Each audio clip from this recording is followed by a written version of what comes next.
ये छोटी मोटी पार्टियां जो क्या कर रही है, लोगों को जाति समीकरणों बांट रही हैं। अरे पार्टी है, इसका वजूद तो एक तरीके से खत्म है। इस ऊपर ना बैन लगा के इनके ऊपर ही बैन लगा दिया जाए, इनकी नेता नगरी ही खत्म की जाए। उनको क्या लगता है इस तरीके से पार्टी उनकी जीत जाएगी? मैं कह रहा हूँ 100% हारेंगे। अब वो हारेंगे, जरूर हारेंगे। अंग्रेजों ने फूट डालो राज किया, अब वही तुम कर रहे हो, जातियों को डिवाइड कर रहे हो, हिंदुत्व को हटा रहे हो। अरे वोट बैंक और हिंदुओं को बांट रहे हैं, डिवाइड कर रहे हैं ये, और इन्हें ये नहीं पता है इसका असर इनके ऊपर भी दिखेगा। और भगवान श्री राम जैसे एक जिन्होंने अपने आप को साबित किया है, मर्यादा पुरुषोत्तम श्री राम के ऊपर इस तरह की टिप्पणी करोगे तो भाई पार्टी खत्म है, 100% खत्म, आप रोक नहीं सकते हो।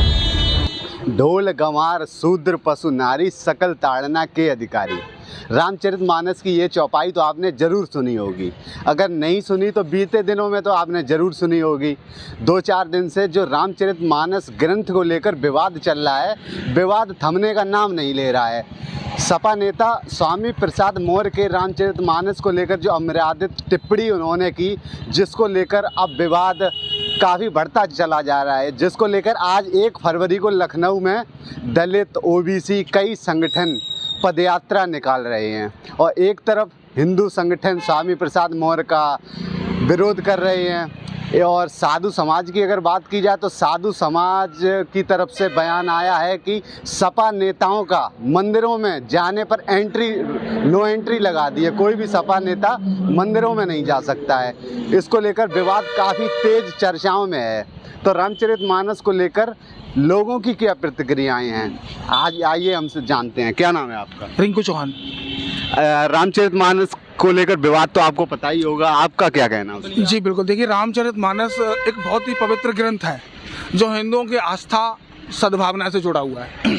और मुझे लगता है कि जो स्वामी प्रसाद मौर्य जी जो एक वोट बैंक बनाने के लिए उस पर जो विवादित बयान कर रहे हैं, ये गलत है। आपको लग रहा है वोट बैंक के चक्कर में ये सारा विवाद? 100% वोट बैंक के ही चक्कर में हो रहा है। सबसे पहली बात तो ये आती है कि जाति का मुद्दा तो खत्म करना चाहिए। राजनीति जो है ये जातिवाद को लेके ही भड़का रही है लोगों को, लोग भड़क रहे हैं। नहीं, स्वामी प्रसाद मौर्य का कहना है कि जी ये चौपाई है, चौपाई में शूद्रों का अपमान है, इसको इस ग्रंथ पर बैन लगाया जाए। और पिछले समय में रामचरितमानस की कुछ प्रतियां भी लखनऊ में जलाई गई, जिसका हिंदू संगठनों ने काफ़ी विरोध किया, नाराज हुए। तो आपको क्या लगता है? देखिए भैया, ये जो चौपाई है ना, पहले इसका अर्थ निकालिए और समझिए। इसमें यह बताया जाता है कि शूद्र पशु नारी ये जो सकल प्रताड़ना के अधिकारी, मतलब इसका मतलब ये होता है कि ये लोग शिक्षा के अधिकारी हैं, जो लोग भी इन्हें प्रताड़ित नहीं करना चाहिए, इन्हें भी उचित शिक्षा मिलनी चाहिए। इसका अर्थ ये है। आप सही अर्थ तो निकालिए इसका। अरे आपको नहीं निकालना आ रहा तो गूगल पे डालिएगा, गूगल पे डालिए, तुरंत अर्थ निकलेगा इसका। आपको क्या लगा वोट बैंक के चक्कर में ये सब हो रहा है 2024 के लिए? अरे भैया, और तो आपको नहीं दिखाई दे रहा है, आपको साफ साफ नजर आ रहा है वोट बैंक के लिए हो रहा है। ये छोटी मोटी पार्टियां जो क्या कर रही है, लोगों को जाति समीकरणों बांट रही हैं। अरे हिंदू एक होना चाहिए, हिंदुत्व के नाम पर वोट होना चाहिए। मुझे ये समझ में आता है हमारी बिरादरी क्या है, हमारी जाति क्या है, नहीं फर्क पड़ता है। हम हिंदुस्तान में रहते हैं, हम हिंदू हैं, कट्टर हिंदू हैं। अगर हिंदू है तो ठीक है, मैं क्षत्रिय हूँ, आप कौन है, आप अधिकारी हैं, कोई फर्क नहीं पड़ता यार।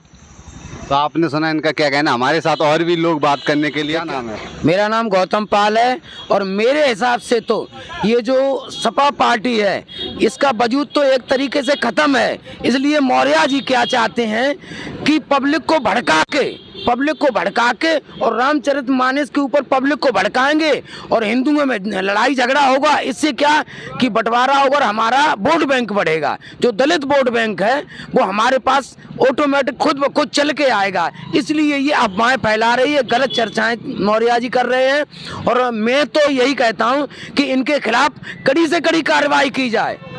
अच्छा, आपको लग रहा है वोट बैंक के चक्कर में हिंदुओं को बांटने का काम हो रहा है? जी, ये हिंदुओं को बांटने का काम, दलित जितनी भी दलित बैंक वोट है उसको अपने कब्जे में लेने के लिए ये ऐसा कर रहे हैं। और मैं तो यही चाहता हूं कि ऐसा करने से इन्हें रोका जाए। इनको रामायण के ऊपर ना बैन लगा के इनके ऊपर ही बैन लगा दिया जाए, इनकी नेता नगरी ही खत्म की जाए। लेकिन रामचरितमानस की जो प्रतियां हैं बीते समय लखनऊ में जलाई गई, तो हिंदुओं का इतना अपमान किया गया और बताया जा रामचरितमानस को बैन कर दिया जाए। नहीं सर, ऐसा है। मेरे हिसाब से तो कहने का मतलब ये है, जो हमारे त्रेता युग से जो हमारा ये परंपरा संस्था चली आ रही है, एक पूजा अर्चना की, जो जिन्होंने भगवान राम को माना है, आज के युग में मैंने देखा है कि हिंदू ही नहीं, हमारी मुसलमान जाति भी, जो मुसलमान धर्म है, वो भी भगवान राम को मानते हैं और मानते चले आ रहे हैं। जब वो टिप्पणी नहीं कर रहे हैं तो ये क्यों कर रहे हैं? ये हिंदू होके टिप्पणी कर रहे हैं, ऐसी गलत सलत टिप्पणियां कर रहे हैं, ये हिंदू होके कर रहे हैं, जबकि हमारी मुसलमान बिरादरी जो जाति है, धर्म है, वो भी ऐसा नहीं कर रहे हैं, वो भी राम को मानते हैं। अच्छा, स्वामी प्रसाद मौर्य के इस बयान को लेकर आपको क्या लगता है, उन्होंने सही कहा गलत? बिल्कुल, उन्होंने ये एकदम ही निहायत ही गलत कहा है। ये उनकी बहुत ही गलत सोच है और जो अभद्रता उन्होंने की है, ये सोच की अभद्रता जो बोलकर की है, मैं तो बिल्कुल ही इसके खिलाफ हूँ। स्वामी प्रसाद मौर्य का ये जो बयान है, रामचरितमानस को बैन किया जाए, ग्रंथ में कुछ ऐसी चौपाई हैं जो दलित और पिछड़ों पर अपमान पहुंचाती हैं, तो आपको क्या लगता है, उनका बयान ठीक है या गलत है? यार बिल्कुल गलत है यार, मैं तो 100% इसका विरोध कर रहा हूँ। माननीय अखिलेश यादव जी जो एक पूर्व मुख्यमंत्री रह चुके समझदार व्यक्ति हैं, उन्हें भी इस तरीके की टिप्पणी इस पर भी वो भी कर रहे हैं, ये गलत है। हाँ, उनको क्या लगता है इस तरीके से पार्टी उनकी जीत जाएगी? मैं कह रहा हूँ 100% हारेंगे। अब वो हारेंगे, जरूर हारेंगे। तो समझदार, अरे शूद्र कौन है यार? पूर्व में 4 जातियां हुआ करती थी, क्षत्रिय, ब्राह्मण, वैश्य और शूद्र। ये उनके कर्मों के आधार पर उन्हें बांटा गया था, उनके कर्मों के आधार पर उनको नाम दिया गया था। इनके क्या काम थे, क्या इनके काम नहीं थे। यार तुम इस तरीके से लोगों को भड़का रहे हो, एक हिंदुत्व में बंटवारा कर रहे हो। जब जैसा गौतम जी ने बताया कि पूर्व में अंग्रेजों ने फूट डालो राज किया, अब वही तुम कर रहे हो, जातियों को डिवाइड कर रहे हो, हिंदुत्व को हटा रहे हो। अरे हिंदू राष्ट्र होना चाहिए हमारा भारत, हिंदुओं का, हिंदुस्तान सब इसका नाम है, तो हिंदू राष्ट्र नहीं हो पा रहा है। क्यों? इसी वजह से नहीं हो पा रहा है, हम लोग जातियों में बटे हुए हैं। हिंदुओं को बांटने का काम हो रहा है। बिल्कुल, जातियों में बांट रहे हैं। क्या कर रहे हैं ये वोट, एक एक दो दो वोटों के लिए क्या राजनीति, इससे क्या करोगे आप यार? सारे लोग अपने अपने घर भर रहे हो पैसों से, इतने पैसों को करोगे क्या यार? समाज के लिए जियो अगर जीना है तो, बाकी दाल रोटी तो ऊपर वाला चलाता ही है। और हम तो ये जानते हैं अगर आस्था के साथ खिलवाड़ होगा तो मैं तो कट्टर विरोध हूँ, विरोध करूँगा, 100% करूँगा। ऐसा भी नहीं, जम के विरोध करूँगा। भगवान श्री राम के ऊपर उंगली उठाना यार बर्दाश्त थोड़ी होता है यार, खून खोलता है। कल लखनऊ में एक पोस्टर, सपा कार्यालय के बाहर पोस्टर भी लगाया गया जिसपे लिखा है, गर्व से कहो हम शूद्र हैं। अखिलेश यादव का बयान आया कि मैं सदन में जाके सीएम योगी से पूछूंगा क्या मैं शूद्र हूँ। अच्छा चलो शूद्र हैं, अच्छा चलो ये बात आप शूद्र कर रहे हैं, क्या सब भाजपा में शूद्र नहीं है? क्या कांग्रेस में शूद्र नहीं है? क्या बसपा में शूद्र नहीं है? क्या सपा में शूद्र नहीं है? कभी इन लोगों ने तो ऐसा टिप्पणी, ऐसे ऑब्जेक्शन उठाया ही नहीं।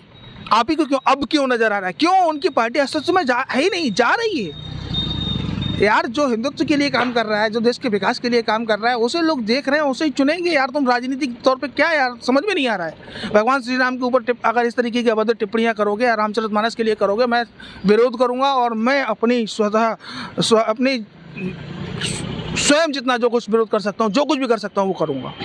तो ये सारा कुछ जो बयानबाजी, टिप्पणीबाजी हो रही है, वोट बैंक और हिंदुओं को बांटने के पीछे हो रही है। 100% वोट बैंक और हिंदुओं को बांट रहे हैं, डिवाइड कर रहे हैं ये, और इन्हें ये नहीं पता है इसका असर इनके ऊपर भी दिखेगा। और भगवान श्री राम जैसे एक, जिन्होंने अपने आप को एक साबित किया है, मर्यादा पुरुषोत्तम श्री राम के ऊपर इस तरह की टिप्पणी करोगे तो भाई पार्टी खत्म है, 100% खत्म। आप रोक नहीं सकते हो। आने वाले समय में आप देख लीजिएगा, मेरे बयान को सेव रखिएगा और याद रखना कि हाँ हमने कुछ कहा था। तो आप देख रहे हैं लोगों का क्या कहना है, क्या प्रतिक्रियाएं हैं इस सब बयानबाजी को लेकर, लोगों का क्या कहना है?